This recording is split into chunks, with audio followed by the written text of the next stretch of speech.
Hello. Welcome to my first stream. I'm Rosebud Reads and welcome. One moment. This is my channel. Actually, technically, this is my basement. But I'm happy you're here.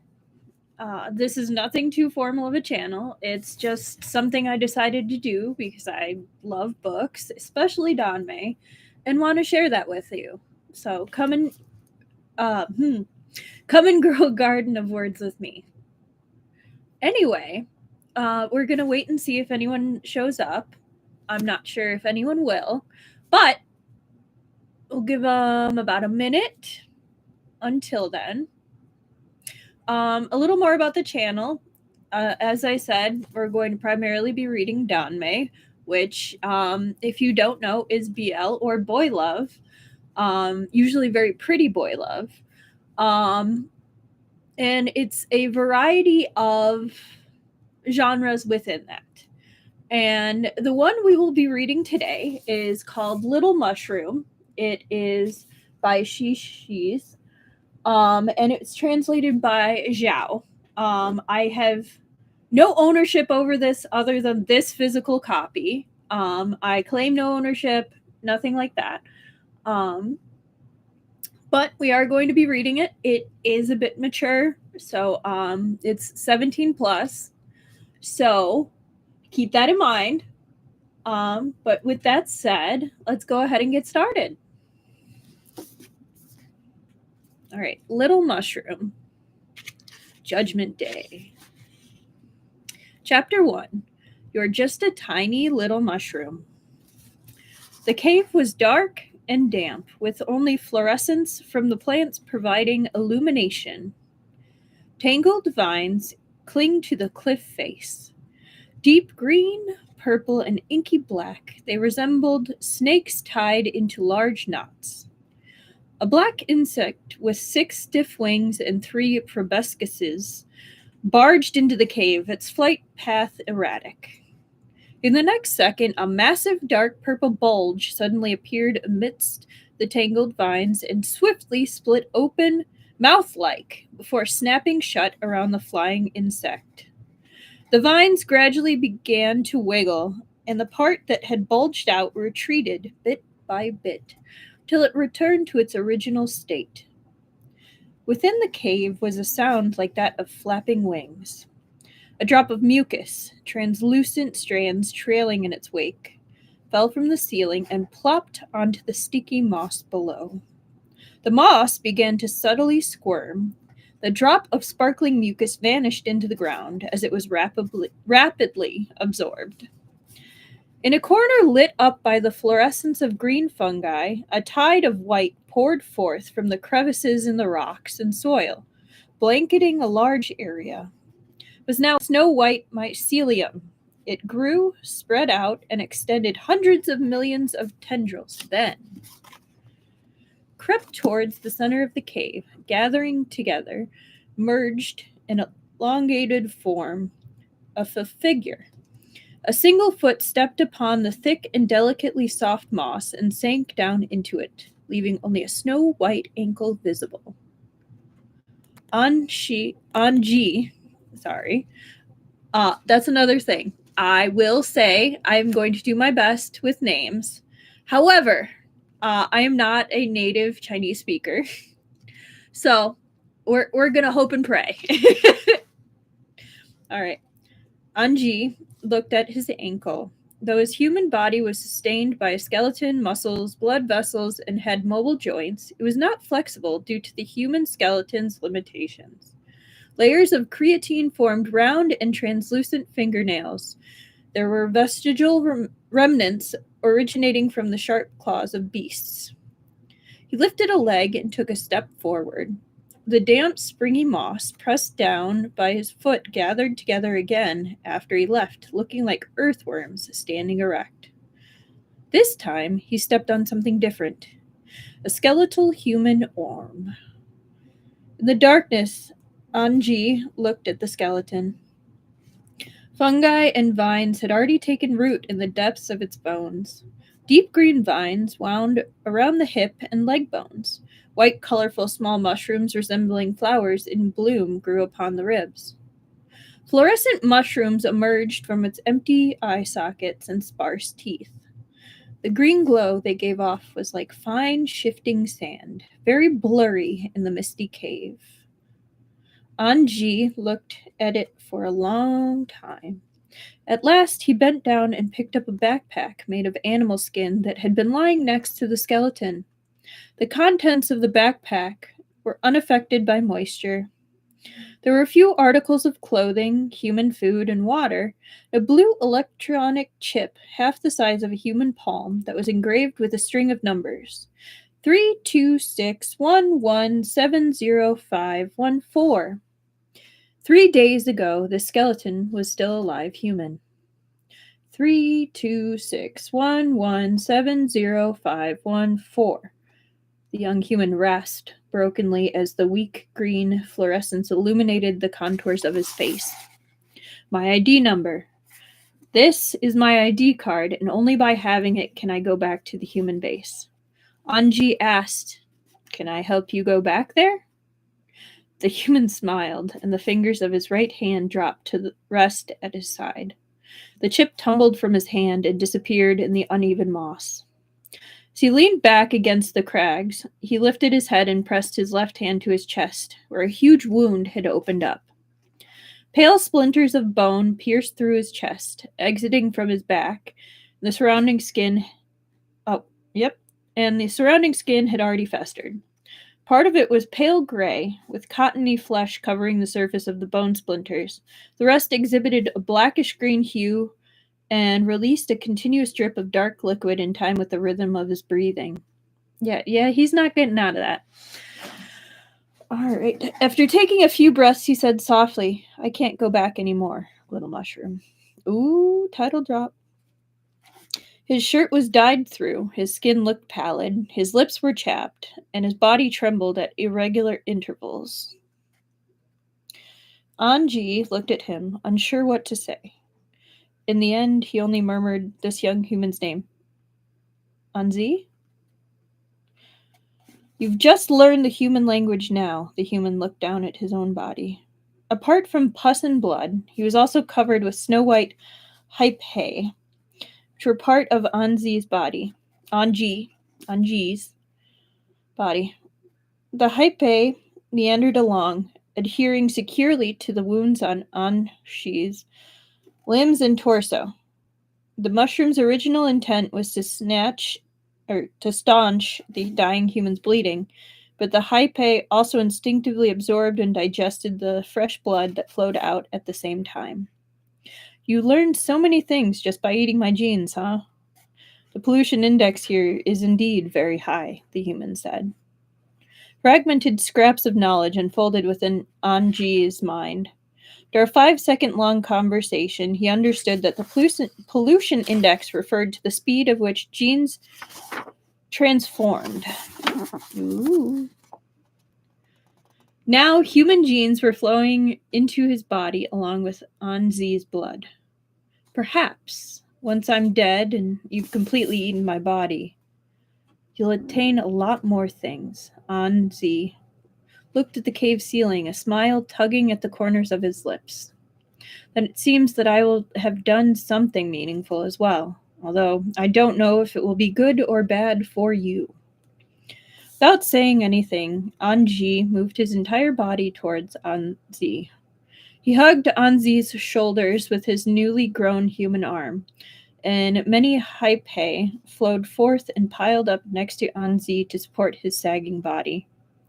The only sounds in the quiet cavern came from the dying human's gasping breaths. After a long time passed, Anzi finally spoke up again. I'm someone whose life had no meaning. I don't have any outstanding qualities whatsoever. It's a very normal day that they abandoned me. In truth, I'm very happy to not go back to the human base. Just like the wilderness, they're both places where only people with value can live on. wanted to die for a long time already. Just didn't think I'd encounter a gentle creature like you before I died, little mushroom. Anzi didn't really understand the meaning of those words, such as value or die. Only caught that phrase once more. Human base. As he leaned against Anzi's shoulder, he said, I wish to go to the human base. Why? Anzi asked. Anji lifted his left arm slightly and made a gesture with his fingers, seeming as though he wanted to grab a bit of the air, but he grabbed nothing at all. It was just like his body. His body was empty. Massive void had formed in the innermost depths of his body, impossible to fill and impossible to heal, and in its wake was an infinite hollowness and panic that clung to him day in and day out. Sorting out the words of the human language, he slowly said, I lost my spore. Spore? My seed. He didn't know how to explain. Every mushroom would have spores in its lifetime. Some would have countless spores, while others would have just one. Spore was a mushroom seed. It would grow out of the lamella, be dispersed by the wind to any random place within the jungle, take root wherever it landed, turn into a new mushroom. Then that mushroom would also grow up little by little and have its own spores. Raising its spores to maturity was a mushroom's sole lifelong mission. But he had lost his only spore when it was far from maturing. Anzi slowly turned his head, and Anji could hear his bones clicking like an old piece of human machinery when he did so. Don't go there, the human raspy words sped up. You'll die. Oh, and Anji recited the words once again. Die? Only humans can enter the human base. You won't be able to escape the judge's eyes. Anzi coughed a few times, then drew a labored breath. Don't go, little mushroom. Confused, Anji said, The human abruptly grabbed Anji's high pay with great force, and his harsh breathing became more hurried. Listen to me. After violently trembling and gasping for breath, Anzi slowly closed his eyes. In a soft voice, he said, You don't have any attack power or means of defending yourself. You're just a tiny little mushroom. Sometimes Anji deeply regretted telling Anzi about wanting to go to the human base. If he hadn't told Anzi, Anzi wouldn't have spent his final moments on deterring him. Perhaps he could have listened to Anzi tell a story, or perhaps he could have taken Anzi away from this dark cave for one last look, the fluctuating aurora in the sky. But Anzi's eyes would never open again. The brief memory disappeared into the air, just like how Anzi's life suddenly disappeared from this world. Friend of Anji, there remained only a snow-white skeleton. But he had to go against Anzi's wishes, regardless. He slowly uncurled the fingers of one hand. A brassy, cylindrical bullet shell, made of metal, quickly lay upon the delicate skin and pale lines of his palm. It was very heavy, and there were some indecipherable but definitely unusual grooves on its surface. He had found it at the place where he had lost his spore, and ever since then he couldn't let go of it. Supposing there was still a 1 in 10,000 chance that he could get his spore back, then this 1 in 10,000 chance lay with the bullet shell, a human creation. With a soft sigh, he put the bullet shell in the animal skin backpack Anzi left behind, then bent down and picked up the clothes that Anzi had once worn. A light gray long-sleeved shirt stained with blood, hardened black overalls, and black leather boots. After doing all of those things, he walked towards the cave exit. As he walked, the slightly baggy clothes rubbed against his skin, and tiny electrical currents traveled from the nerve endings hidden beneath the skin to his core. Anji, who had taken human form for the first time, was unused to it, and he frowned as he rolled up the loose shirt sleeves. The vines that had accumulated along the long and winding cave walls jostled each other, but when Anji passed through, they receded like the tide and settled on the cage ceiling. 3 turns later, a moisture-laden wind blew in. The mushroom pushed aside the withered vines dangling in front of the cave mouth, and vast swaths of mushrooms, his kindred, stretched out as far as the eye could see. They seemed to extend up to the sky, and everything was quiet, with not a sound to be heard. Dim daylight shone in from beneath the cover of the mushroom caps, and the gray sky twinkled, a lustrous, volatile green. Anji smelled rainwater, fog, snake slaw. Don't know what that is. And decaying plants. Probably a plant. It was still evening. He sat down beneath the cap of light gray mushroom nearest to the cave entrance and took out a yellowed map from his backpack. The map was covered with blocks of color that varied in shade, which indicated the degree of danger in the different areas. Anzi had once pointed out to Anji the approximate location of the cave they were in.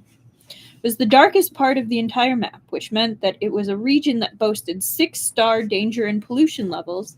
It was named Abyss.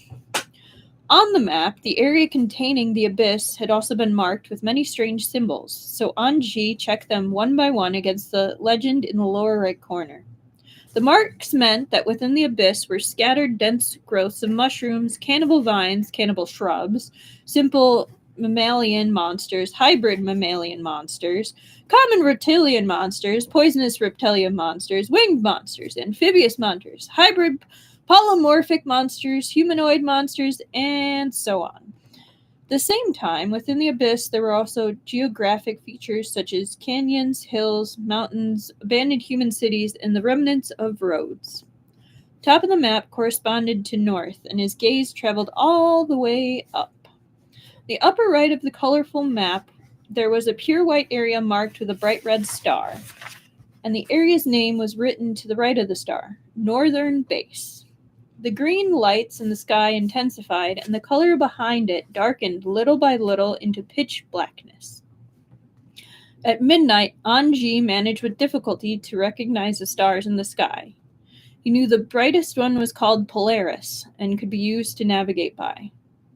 So he pointed the upward-facing arrow on the map's upper left corner toward Polaris and walked out over decaying wood, fallen leaves, hypae, and soil, one step at a time.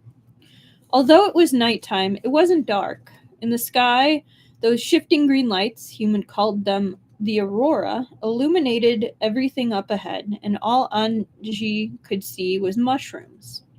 Yellow ones, red ones, brown ones, all with massive caps. Small ones that clumped thickly together on the mountain rocks, round puffballs that lay scattered on the ground, and would, after maturing, release fog-like clouds of spores. Upon landing, those spores would split open upon the damp fallen leaves and soil and grow into spherical puffballs just like their mother. There were also mushrooms with no caps, containing only yellow or white stems that were either grouped together or radically separated. They swayed in the wind like seaweed. This was not a world of only mushrooms. Vines, mosses, shrubs, cannibal flowers, and twisted trees quietly concealed themselves in the night. Jungle of plants, dark shadows, and strange shapes, either animals or fusions of humans and animals, ran, howled, and fought. Animals fought against animals fought against plants, and plants fought against plants. High and low-pitched howls beat against Anji's eardrums, and the rocks and soil were mixed with fresh blood stains of various colors. Witnessed a pine tree bend down its trunk to devour a long snake with pitch black scales and 2 tails. He also saw a massive toad extend and curl its bright red tongue around a flying bat that had human arms growing out of its back. 5 minutes after swallowing the bat, a pair of black wings grew out of the toad's bumpy and slimy back, soft and furled. This was only 1 out of 10,000 sights that the mushroom had seen, and he had long ago become used to them. Right at that moment, a gray animal with 4 eyes and a body covered with scales, feathers, and fur walked over. Its head resembled both a crocodile's and a massive wolf's, and 7 teeth protruded from between its lips. Sorry about that. It approached Anji and sniffed him with its blood-red nose. Unmoving, Anji quietly stayed next to a mushroom and breathed evenly until he was sniffled over. Huge monster, seeming to have gained nothing, turned around and lumbered off. Anji realized that nothing would notice him even if he was using a human form.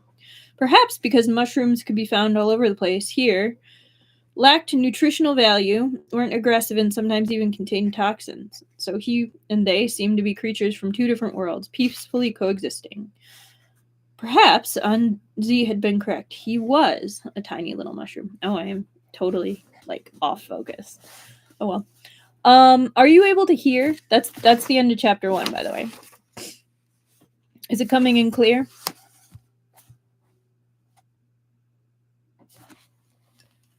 One second, tea break.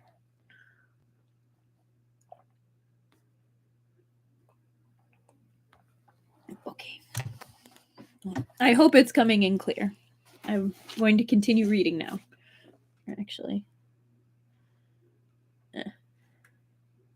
Yes, there are boxes. I told you, it's a basement. Okay. We'll do it like this. Chapter 2. Are you going back to the northern base? Awesome. Thank you. Anji walked for a very long time.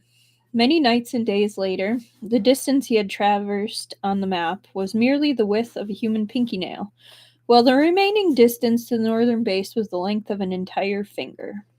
Since he had no human means of transportation, he didn't know exactly how much longer it would take for him to get there.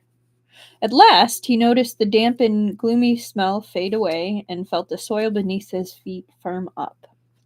That evening, the sun sank down behind the distant, unbroken chain of black mountains like a crimson eye blinking. The sunlight gradually disappeared, and as the dusk sky and aurora rose together, Anji tried hard to make out the writing and symbols on the map. The dried-up river he had just walked across marked a border of the abyss, and after this border was a place named Flatland 2. Flatland 2 had a 3-star danger level and 2-star pollution level, and it was home to large arthropod-class monsters and rodent-class animals. No thanks.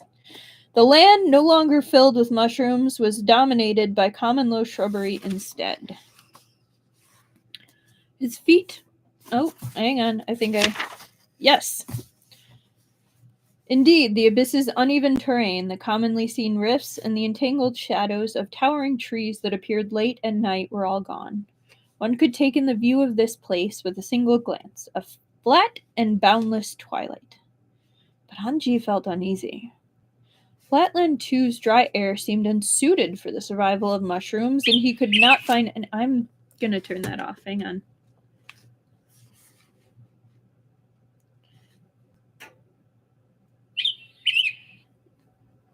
Sorry. All right. We're good. Sorry about that. That will probably continue to happen if I do not turn that off. Okay. Flatland 2's dry air seemed unsuited for the survival of mushrooms, and he could not find any soil from which he could absorb nutrients, so he could only recover his strength via human methods such as sleeping. Thus, he walked for another very long time before finally finding a shallow depression in the ground, where short green and yellow grass were sparsely growing. He sat down with his arms wrapped around his knees and curled up in a suitable posture. A mushroom usually spent the vast majority of its life sleeping. This was the first time Anji fell asleep in a human posture. A mushroom's sleep usually consisted of staying quietly in a single place and waiting for time to pass. But it seemed that human sleep was different. Not long after he closed his eyes, infinite darkness came flooding forth like the tide, and Anji's body became light. Or to put it another way, it seemed like he was losing his body bit by bit. At some point, the whistling wind entered his ears. It was the sound of the wind in the wilderness, which used to be his favorite thing. But those sounds were now meaningless, for he had lost his spoor when it was rolling around in a patch of wilderness. It liked. There were some human voices amongst the wind. He couldn't remember those syllables very well, only recalled a tiny portion of them. But when he turned into human language, even when they turned into human language, there were fragmented phrases that he couldn't put together. Very strange, very... How is it? Take samples, this place. The following moment, an indescribable pain radiated at every part of his body. The feeling was very light, but also deep. Void appeared in his consciousness, unable to be filled forever and ever, and he knew he had lost his most important thing from then on. Fear spread throughout his body in that instant. From then on, fearing the sound of the wind, he lived in the cave. His heart pounded, and a wave of fear suddenly washed over him. The same kind of fear as when he lost his spore. Anji's eyes flew open, and he promptly realized that he was dreaming. Only humans could dream. In the following moment, he stopped breathing entirely. He knew the source of that fear. A black creature stood in front of him. Two blood-red compound eyes glowed faintly. Anji tensed up all over, and his gaze traveled down the huge creature. It had 3 pairs of slender and sharp sickle-like forelimbs, each as long as an adult human, that gleamed with a luster as cold as moonlight. After realizing what it was, his body shuddered with a distant feeling that stemmed from the trembling of the first ancestor thousands of years back. The feeling that, as a mushroom, he would die from being bitten by termites. Ugh. What a way to go. Perhaps the predators in the abyss would not spare a mushroom a single glance, but the anthropod-class monsters of Flatland 2 may view them as a rare delicacy. Just as his thought occurred to Anji, he unconsciously rolled to one side. The dull sound that made even the earth tremble. The anthropod monster's sharp forelimbs stabbed into the soil next to him, where he had just been laying. Anji snatched up his backpack, turned over, and got to his feet before sprinting to the nearby shrubbery as the anthropod monster's rapid footsteps resounded in his ears. When the sound grew somewhat softer, Anji looked back. Beneath the aurora, he clearly saw the thing in its entirety at last. It was a massive black monster resembling an ant that had been magnified a few thousand times. Luckily, its body looked overly cumbersome. The speed at which humans could run was superior. So long as he could run into the shrubbery up ahead, he stumbled. In that instant, the monster's shadow enveloped him. Amidst the keen whistling of the wind, its forelimbs struck towards his arm. Anji's shirt sleeve suddenly became empty, causing the fabric to droop and the monster to cut nothing at all. It paused, seemingly surprised by that. At the same time, Haifei spread out and grew again inside Anji's sleeve to form a complete human arm once more. He dropped to the ground and rolled, narrowly avoiding the monster's next attack, then pushed off the ground and threw himself into the low shrubbery where 2 hardy shrubs shielded his body. But that wasn't enough for him to escape this monster's eyes.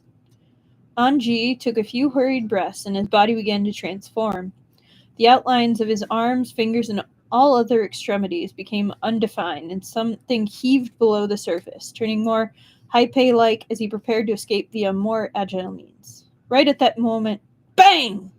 A streak of white light flew through the air and struck the joint connecting the monster's head and the thorax like a shooting star.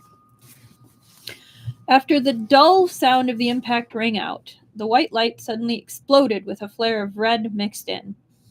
Anji lay in the shrubbery and watched, eyes wide open, as the huge thing broke into 2 parts and crashed to the ground. The impact sent leaves flying into the air, falling over Anji. The monster's head landed not more than half a meter away from him, its blood-red compound eyes still looking in his direction. In the past, Anji had seen creatures in the abyss, could still move even after being cut into thirds. Just as he thought to get a little further away from it, he suddenly heard sounds nearby. It was the last uranium shell. After harvesting the carcass, we're going back to base. Anne's voice was rich. Anthropod-type carapaces aren't cheap. I don't think we'd end up snagging some. I didn't think we'd end up snagging some, sorry. Another male voice, readier than the previous one. After a short exchange, they stopped talking, and the sound of their footsteps traveled over. The sound of thick-soled leather boots treading on the sand mixed with the rustling sound of friction. Humans. After Anzi's death, Anji, not seen any humans for a long time, he furtively raised his head from the shrubbery. The shrubbery rustled. Heard the first speaker quietly urge, "On your guard!" Following second, 3 pitch-black gun muzzles were aimed in his direction. Anji looked at the men. His muddled recollection of the night he lost his sport inexorably came to mind, but Anzi's existence had shown him the kindness and goodwill of humans. Thought over a current predicament and said, hello? Hang on 1 second.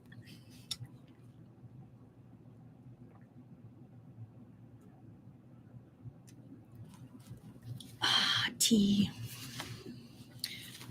Beneath the aurora's illumination, the scene before him could be taken in at a glance. 3 humans clad in dark gray clothes, all male.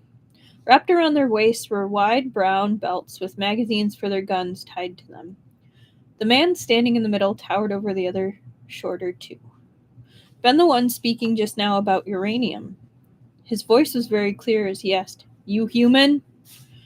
Anji hesitated briefly, thinking of the weapon that blew up the monster at its midsection. He said, "Yes." "What are you called? What's your ID number? What about your teammates?"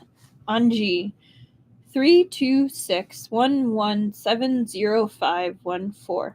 We got separated." The man looked down at him with a frown. He had thick and dark eyebrows, clear black eyes, a high nose bridge, and thick lips. Unlike the wild beasts of the abyss, the combination of these facial features didn't make Anji feel a sense of peril. He pursed his lips and returned the gaze. 3 seconds later, one of the men at the man's side, a short and dark-skinned man, loaded the gun once more with a click, the action full of implied threat.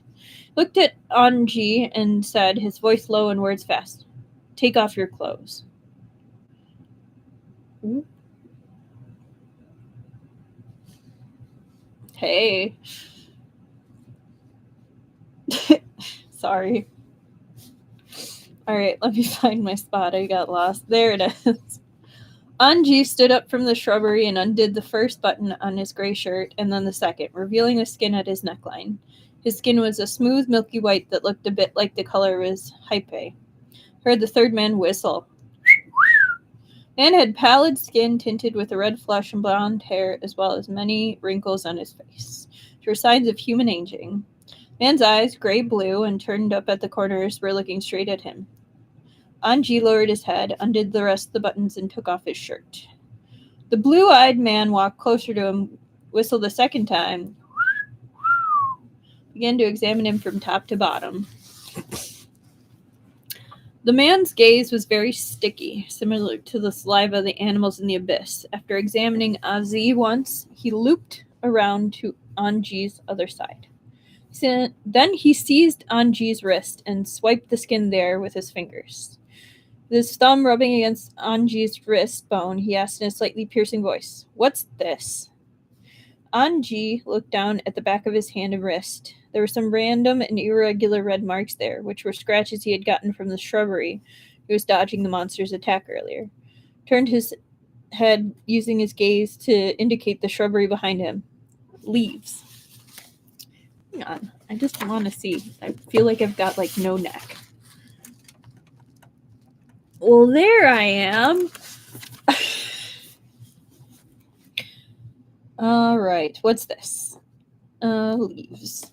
Brief silence followed. After a while, the man clicked his tongue and said, "You're taking off the rest yourself, or shall I take it off for you?" Anji didn't move. He knew more or less what they were doing, for there was similar scenes in Anzi's memories. Genetic contamination would occur between monsters and monsters, or between monsters and people. Method of tentatively verifying whether someone had been contaminated was to check for wounds. However, the man behind him made him feel uncomfortable. When he was still a mushroom, the feeling he got when snakes slithered past his stem and cap was just like this. He lifted his head and looked at the man in the middle. He had seen many ferocious beasts in the abyss and was also able to roughly judge how much of a threat they posed. Right now, he intuited that this man was the least aggressive out of the 3. "Hosen." After a brief exchanged glance, that man spoke up again, his voice very grim. "Don't fall back into your old habits while we're out here." Letting out a derisive laugh, Hosen examined Anji with an even more unrestrained gaze. Ugh. What a creeper. 3 seconds later, the man said to Anji, "Come to the back with me." Anji obediently followed him around the monster's head to the other side. Apart from the scratch marks left by the branches and leaves, he didn't have any other wounds. The man asked, "How long have you been separated from your teammates for?" Anji thought for a while, then replied, "1 day." "You're very lucky. Seems that there aren't many monsters here. But there's no shortage of bugs." While the man's speech was always very curt, he seemed dependable. Anji buttoned up his clothes, looked at the man, and asked in a soft voice, "Are you going back to the northern base?" The man replied, "Yeah." Then, can you take me along?" Anji asked. "I have my own food and water." "It's not up to me," the man said. Just as the man finished speaking, he stepped out and looked at the other two men. "No wounds. Shall we take him along?" Hosen smiled, looked at Anji with his arms crossed, and whistled a third time. Then he said, "Why not? It won't matter if we do." Then he looked at the last man. "What do you think, scum?" Anji looked over as well and directly met the dark-skinned man's dour gaze. And that is the end of chapter 2. I'm going to maybe grab a Kleenex. Or not. I'm going to grab a sip. Okay. Chapter 3. Darling, don't vomit from disgust. Interesting chapter title. The aurora cast down a pale green glow that shone upon the man's dark complexion, creating a strange deep green hue that made it seem reptilian. Last he spoke. "We aren't judges, so we can't confirm that he's 100% human." "Although you say that," Hosen said in an exaggerated drawl, his arms crossed, "Flatland 2's pollution level is only 2 stars. The dark-skinned man went silent for some time again. Then he said, "The average time taken for mutation to occur in Flatland 2 is 4 hours. I'll agree after 4 hours have passed." "Fine," Hosen said. "If he still hasn't mutated by the time we finish gathering up the loot, we'll take him." Dark-skinned man finally nodded. Then the three of them looked at each other, seeming to have reached an agreement. "I'm Vance," the tall man in the middle said, by way of self-introduction as he turned toward Anji. "Hello," Anji said. Hosen, who made him feel slightly repulsed, said, "Hosen." The last man, the one who had been called Scum, was silent for a while before spitting out, "Anthony." Yeah. I agree. Anji greeted him as well and then added, "Thank you." "No need for thanks," Vance said with a smile. "We're all fellow humans. Plus, we just lost a teammate, so we're short-handed." Ah, there it is. With those words, he walked on to the nearby monster head and directed the others. "We're leaving as soon as we finish harvesting the carcass. Move quickly."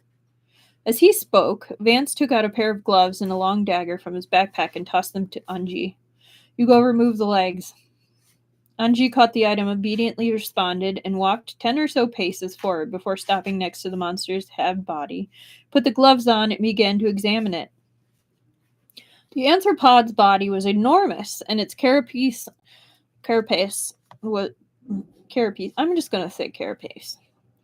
was mostly smooth, save for some places where long spines or protruding bulges stuck out. He looked down at the monster's legs. There were 6 altogether, slender and long, divided into 3 segments and densely covered with shiny black fuzz. On the other side, Vance and Anthony were taking care of the monster's head. They removed the carapace, allowing the brains and other fluids to flow out, then scraped the interior clean. Hosen was standing guard at the periphery. My goodness, I'm having issues with words right now. So Anzi also pulled out his dagger and attentively dug at the monster's joints. For approximately 5 minutes, he broke one of the joints, separating one leg from the monster's thorax. Fell to the ground, and viscous, white, brain-like fluid slowly leaked out from the opening and seeped into the yellow sand.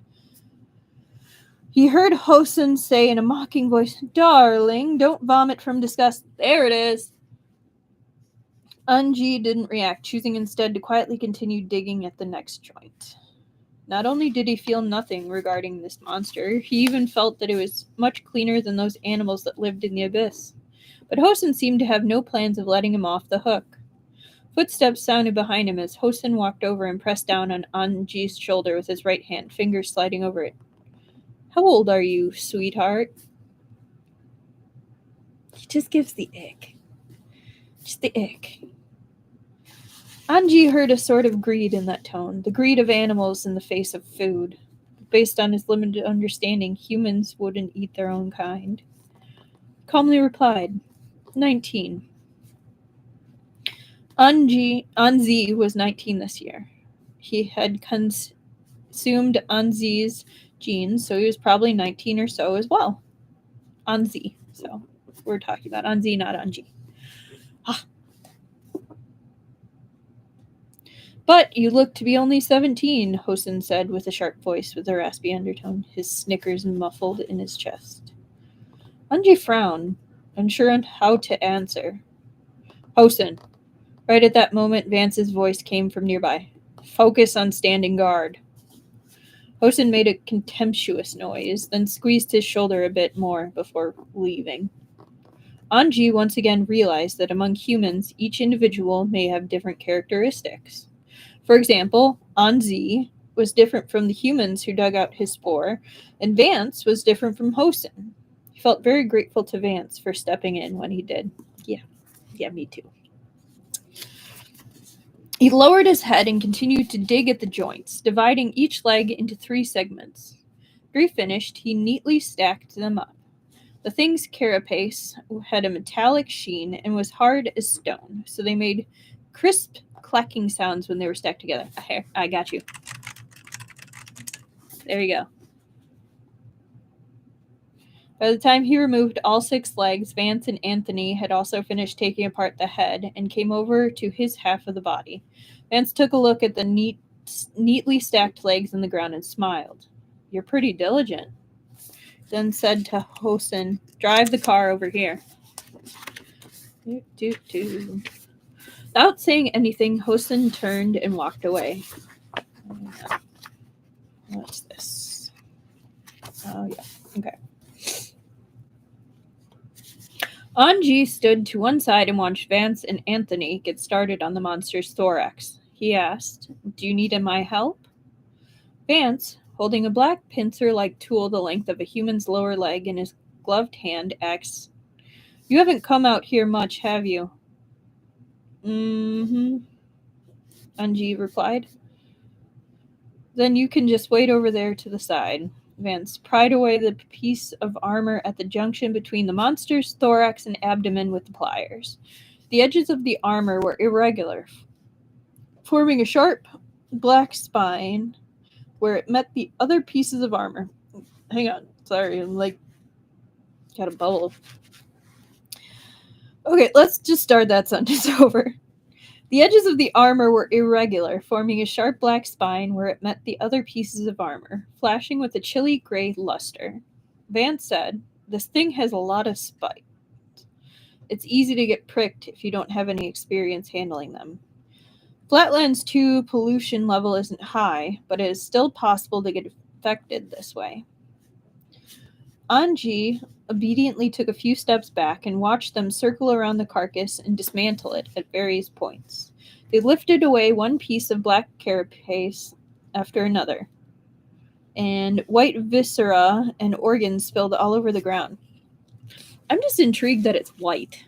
I get that not everything bleeds red, but white's an interesting choice. As they watched, a dull roar started up. Anji looked to his right and saw a rectangular black armored car driving in their direction, looking like a giant crustacean-class monster. Anji was very familiar with the sight of it, for the team Anzi used to be a part of had 5 such armored cars. The car drew near, and Hosen jumped down from it. Without even lifting his head, Vance said, "First help him carry the goods into the car." Anji made a sound of acknowledgement and picked up the armor pieces from the ground, then carefully tied them with rope and handed them to Hosen, put them in the armored car storage space. The enormous monster shrank as they took it apart, and the number of armor pieces Anji picked up increased. Just as he was tying up a sack of armor pieces with rope, he abruptly stopped moving. On the shiny black armor piece beneath his hand, a few tiny droplets of liquid were congealing at the tip of a spine, dark and very difficult to discover if one did not look carefully. Ooh, someone got pricked. He looked at the splashes of viscera on the ground and confirmed that all of the monster's internal fluids were white, yellow, or clear. I've literally just pointed that out. Yep. Then what were these dark droplets? He recalled the blood that flowed out of Anji's body before he died. Anji looked at Vance and Anthony. The two of them were thoroughly engrossed in dismantling the carcass, their expressions calm and everything seemed normal. As a result, Anji could only act as if nothing had happened. He bowed his head once more and tied up the armor pieces. A long time later, they finally finished dismantling the carcass, and the three men seemed to also be convinced that Anji wouldn't suddenly turn into some deadly monster. Vance said, "Get in the car. We're going back to the base. Anji, you come too." A single armored car could hold 7 or 8 people, and there was also a space where people could rest. It was divided into 3 simple compartments, but each one was very cramped and had a low ceiling, so humans had to hunch over in order to walk around inside. Anji was assigned the outermost space, the car door to his right, and he lay down with his head pillowed on his backpack. Anthony went up to the front to drive. Vance was next door to him, and Hosen occupied the innermost space. Car door shut, and it went dark. There was only a faint light shining in from a small window on the side. After a jolt, the armored car slowly started up and drove forward, the ride mostly smooth, but for the occasional small bump. Anji looked into the darkness before him with eyes wide open, feeling like he was floating in a black tide. Tide was carrying him along as it flowed towards the northern base, a place he knew nothing of. Enveloped by a slight sense of helplessness and confusion, he waited quietly in the darkness. When the light coming through the small window gradually became stronger, the surroundings slightly brightened as well. The car stopped, and Anji heard Hosen get up, take a few steps inward, open the door leading to the cabin, and walk in to take over from Anthony. Anthony returned to where Hosen used to be and lay down. His breathing was very heavy, and his movements were very large. Even the floor of the rest area shook. Soon afterwards, Vance asked what the matter was, and Anthony replied that he was a bit tired. Another long span of time passed, and it was Vance's turn to take over from Hosen. Anji instinctively curled up. He knew that with this, Hosen would be sleeping next door, and he felt ill at ease. Oh, no.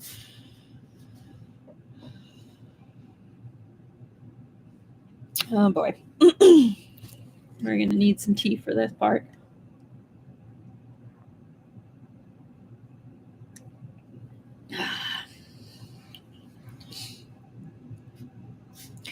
Another long span of time passed, and it was Vance's turn to take over from Hosen. Anji instinctively curled up. He knew that with this, Hosen would be sleeping next door, and he felt ill at ease. But no sound of a human laying down came from next door. Anji opened his eyes wide, waiting. The following moment, with a soft rustle of footsteps, a person directly threw himself upon Anji. "Darling," Hosen lowered his voice, sounding very hoarse. Forced his own leg between Anji's and wrapped an arm around Anji's shoulders. Anji struggled a little, almost on reflex, but he was pressed to the floor by a strength greater than his own. "That stupid Vance isn't here.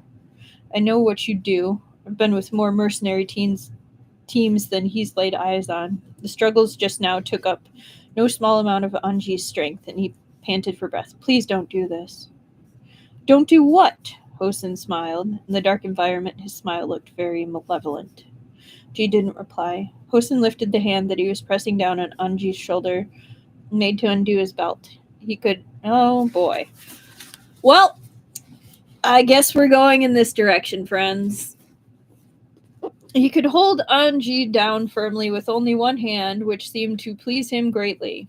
His smile grew, and his tone of voice was crude and mocking.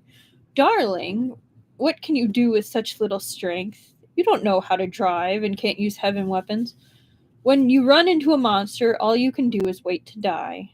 What did your teammates bring you out here for? Just to watch?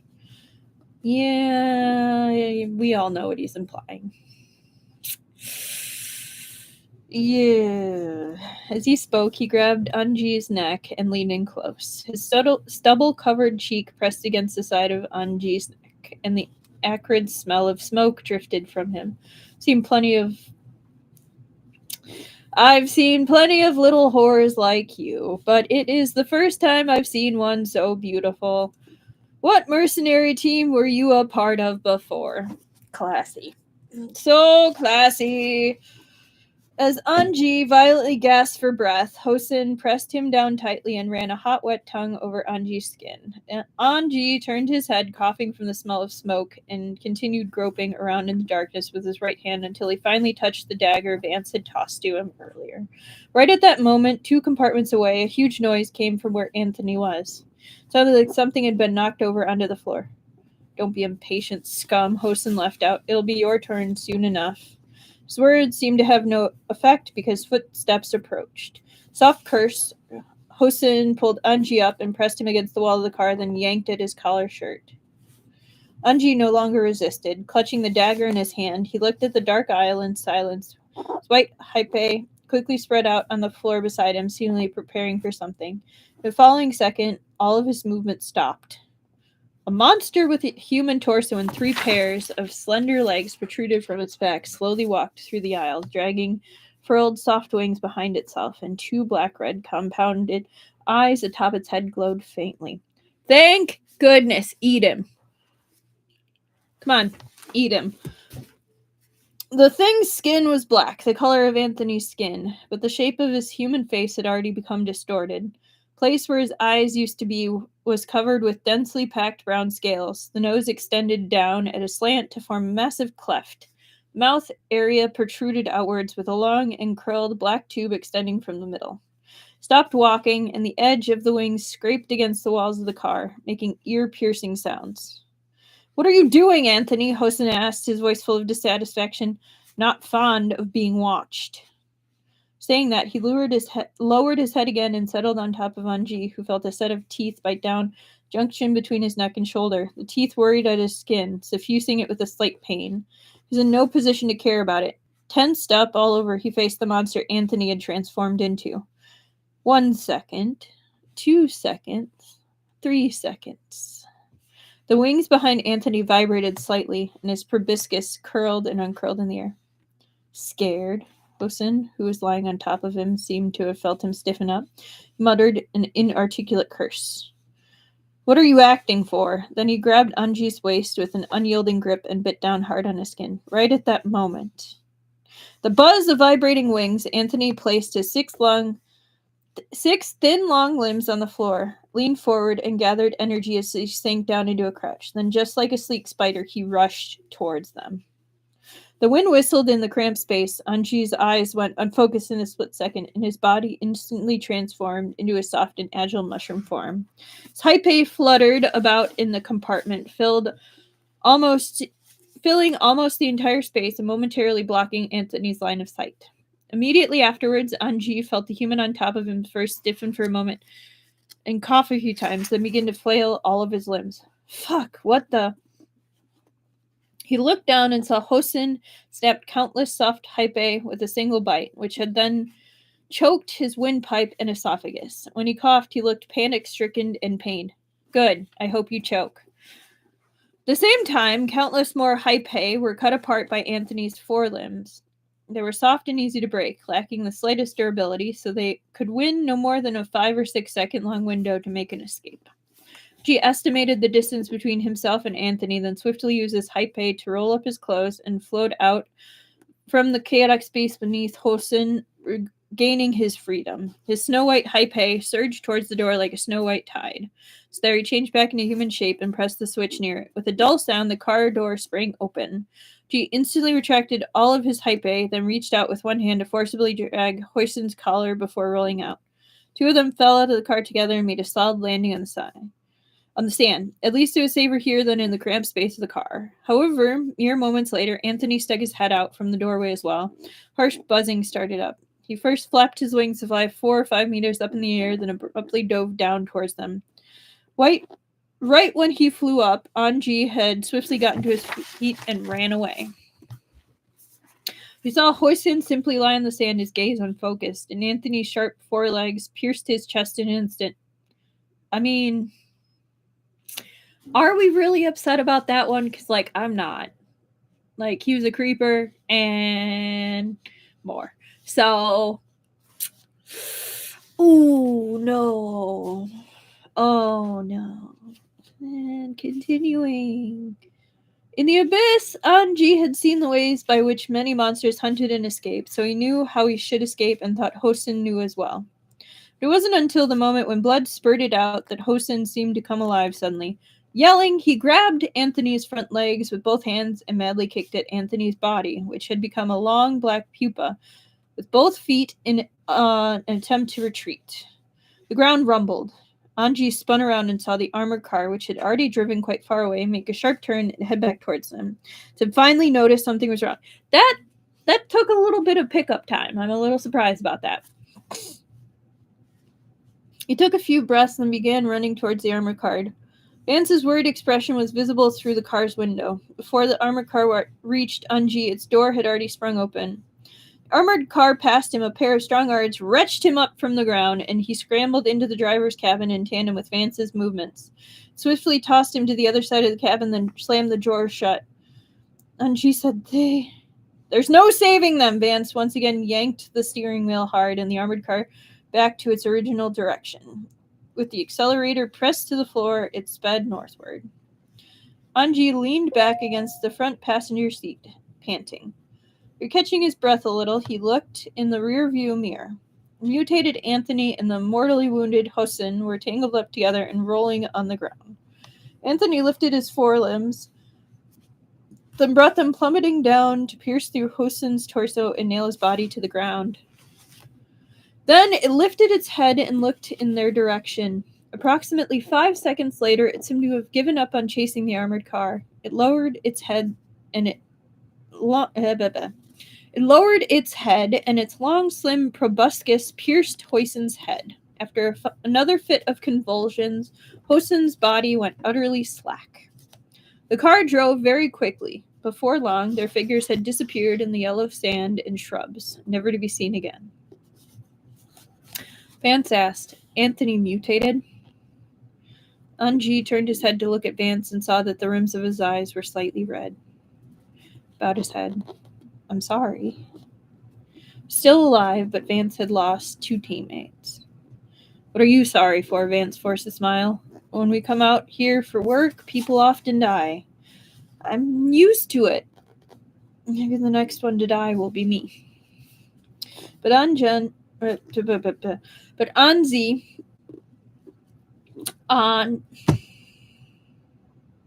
going to start that one over.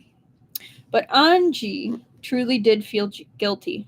Anthony had been infected. If Anji had told Vance about the drops of what he suspected to be human blood on the ant's armor right after he discovered it, they may have been able to discover that Anthony had been infected in advance. He lowered his head and told Vance about it.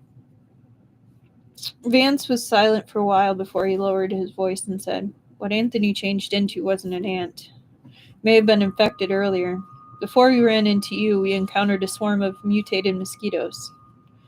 After that, was he also pricked by the armor? Anzi asked. Vance looked out the car window and went silent for another long while before speaking again.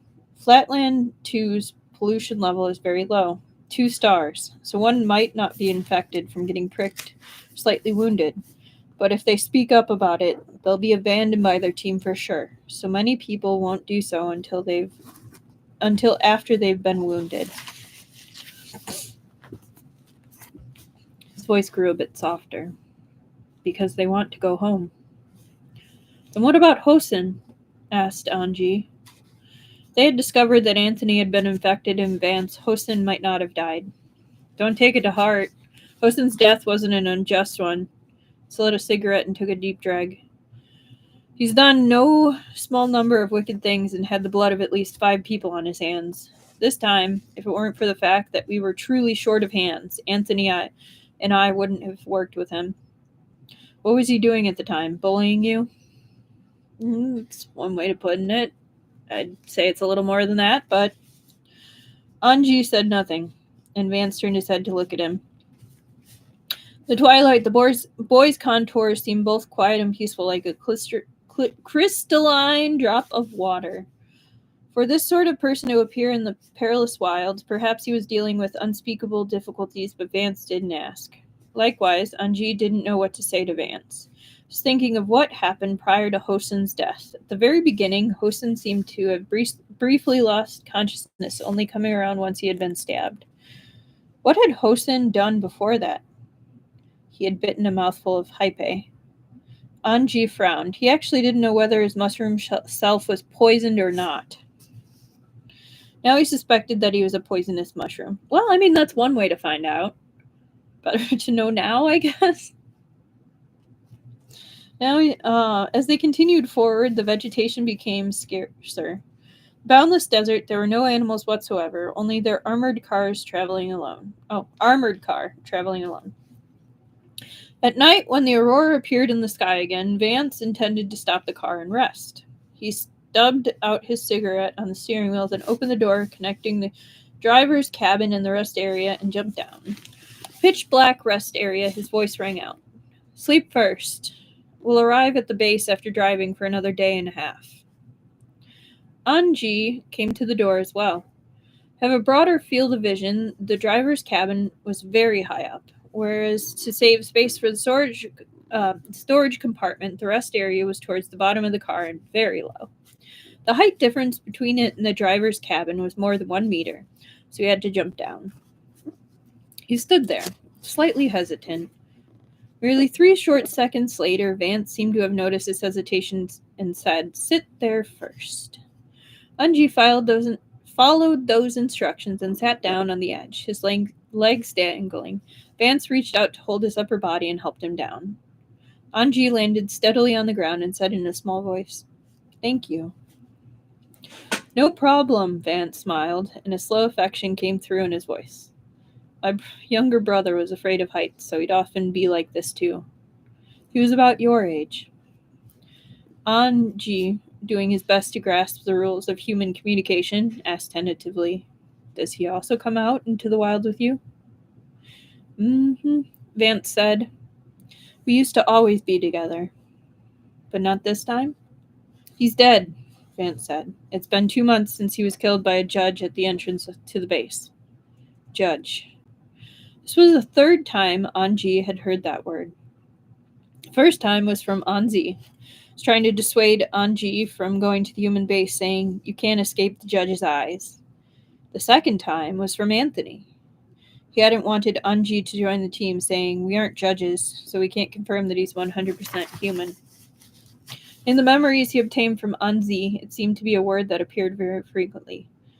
So he repeated, "Judge? You don't know?" Vance's voice pitched up in surprise. "Where exactly did you pop up from?" Anji said in a small voice, "I haven't interacted with others before." "I can see that." Vance twisted a knob on the car's wall, and a faint white light lit up the top of the walls, barely illuminating the cramped space. Got field rations from a cubby hole in the wall, and Anji took out food and water from his own backpack as well, before sitting across from Vance.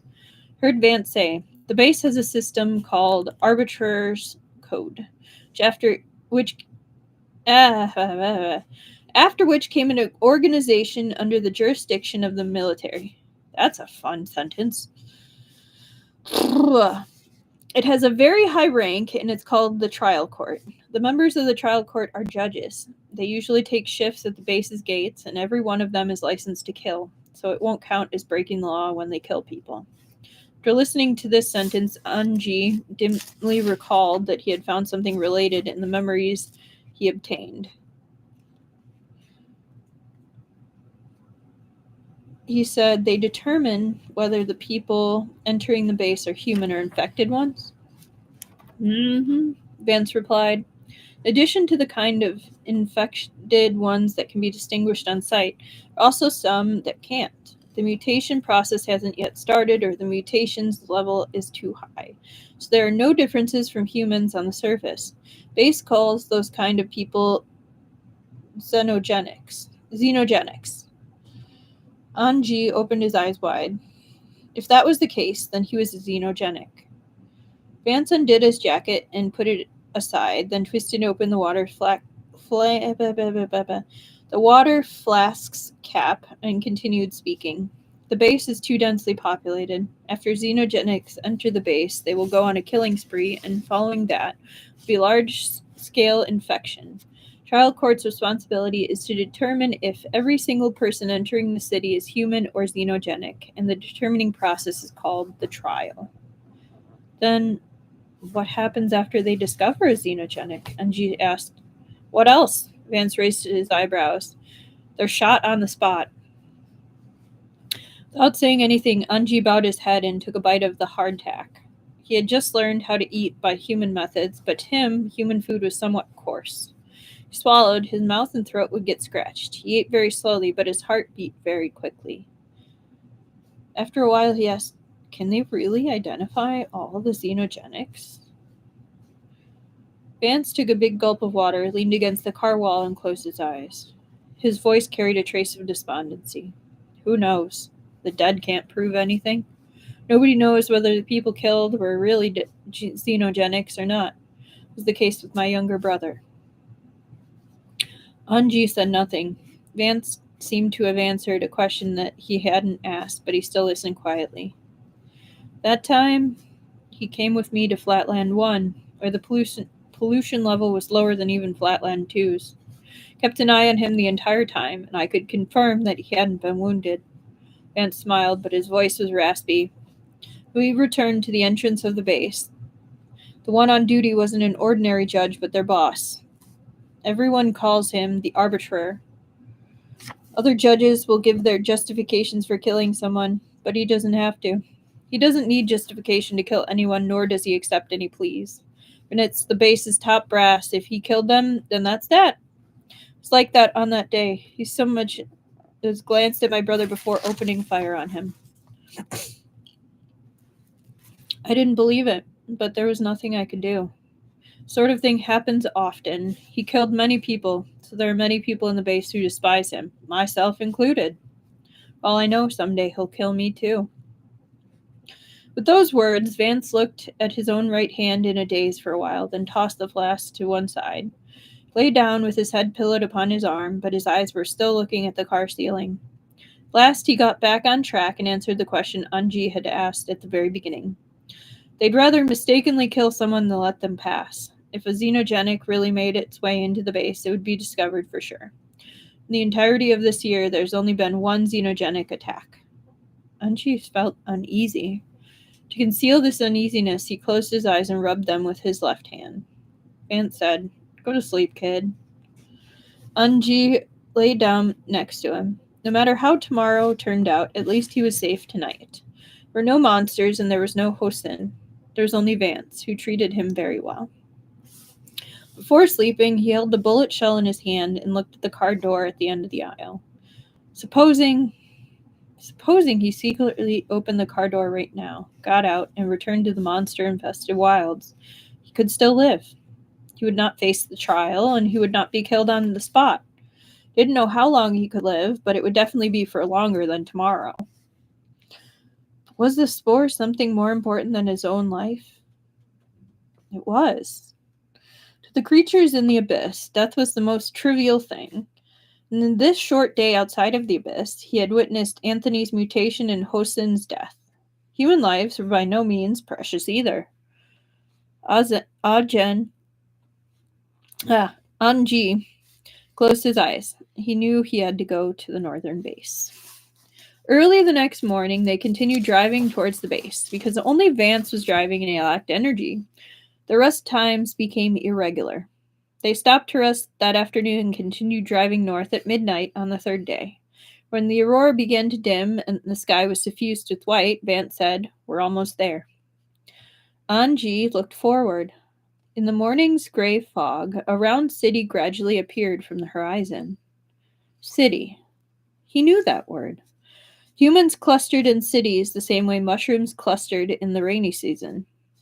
The armored car continued moving forward, and bit by bit, as the early morning fog gradually dissipated, more of the city's details appeared. The round city was enclosed by gray steel walls, their height like that of the tallest mushroom. Even if 20 people stood atop one another, with each person's feet on someone else's shoulder, it still may not have been enough to climb over the wall. That's a big wall. That's a really big wall. Steel tusks and spines protruded from the walls as well, their hues sharp and icy cold like rocks and soil in winter. The city boundary was filled with surveillance equipment and laser devices, so anyone who sneaked in would be immediately discovered. 2 city gates were the only ways to get in and out of the city, and one was entry only while the other was exit only. The one they were at right now is the one that only allowed entry. Then Anji saw many small teams similar to Vance's drive back from all directions. Some of them were traveling light, while others were wearing heavy gear and carrying weapons. There were 4 or 5 people per team, and they drove similarly armored cars to designated areas before getting out of them, walking through the city gate. The cars and people were inspected separately. Vance got out first, and Anji jumped down from the car while grabbing onto his arm. Feeling that Vance's arm was somewhat tense, he thought that perhaps the city gate evoked Vance's bad memories of his younger brother. They walked towards the city gate, where a long line had formed. Slight disturbance at the head of the line, but they couldn't clearly see the situation, for were still entering in order. Anji trailed after Vance, walking towards the line, and looked around as he walked. Soldiers clothed in black uniforms stood at both sides of the city gate, 2 guns at their waists. One was a thermal weapon, while the other was a laser gun. Behind them were colossal heavy weapons that directly faced the city gates. One could imagine that as soon as a monster tried to break in, it would be blown to pieces by those heavy weapons. After looking around, his gaze was drawn to a black figure. At an open space beneath the distant city walls, that person, also clad in a black uniform, appeared to be a sloppy and undisciplined soldier who had abandoned his post. Wasn't standing guard in an orderly fashion like his colleagues, but rather leaning against the city wall and slowly wiping a black gun with his head lowered. However, silver-trimmed black uniform he wore seemed more beautiful and imposing than the others, perhaps because his physique was tall, slim, and well-proportioned. Vance cast a glance in that direction and began walking much faster for some reason while pulling him straight ahead. Just as they were about to join the end of the line, Anji saw the man in the distance slowly raise his head. A pair of ice-cold green eyes showed beneath the brim of the black uniform cap. In an instant, Anji stopped dead in his tracks, feeling his surroundings had turned as chilly as if they had frozen over. Vance turned back and said, "What's the—" His voice suddenly stopped. A gunshot rang out. Bang! Vance's tall body swayed on the spot, then toppled over with a thud. His eyes were wide open, his throat made gurgling noises, and blood gushed from his temple. His body jerked a few times. There were no further movements. But Anji could not even reach out to grab at the hem of his clothes, nor did he have any room whatsoever to think about what exactly had just happened. Could only lift his head and meet the gaze of the uniformed soldier, because at that moment the soldier was slowly turning the jet black muzzle of the gun towards him. Mm-hmm. All right, so that is the end of chapter 3. So I'm willing to keep going, but I want to know, do you want one more chapter, or are we leaving it here until next week?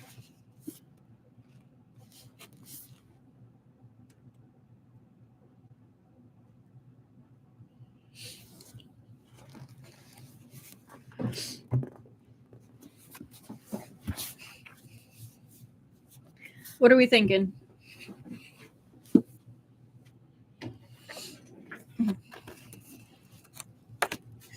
going to grab tea while someone answers.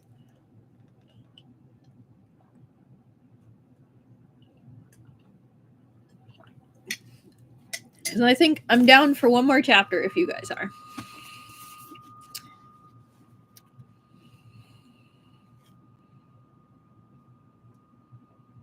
All right, well, I'm not hearing anything, so I'm going to read one more chapter. Let's see how long. All right, that's not too bad. That's not too bad. We'll do one more chapter. All right. Chapter 4. Oh, next week? All right, we can do it next week. Okay. Well, since we have some input, we will continue on next week where I'm guessing, enter the city, considering the book does not end just yet. All right. Well, on that note, thank you all so much for joining my stream. This is going to be a weekly thing, probably around 7:30. It might be a little later, it might be a little earlier. But I hope you enjoyed. This will be up on my channel, Rosebud Reads, and I'll see you next week. Thank you for joining me. Bye-bye. Have a good night.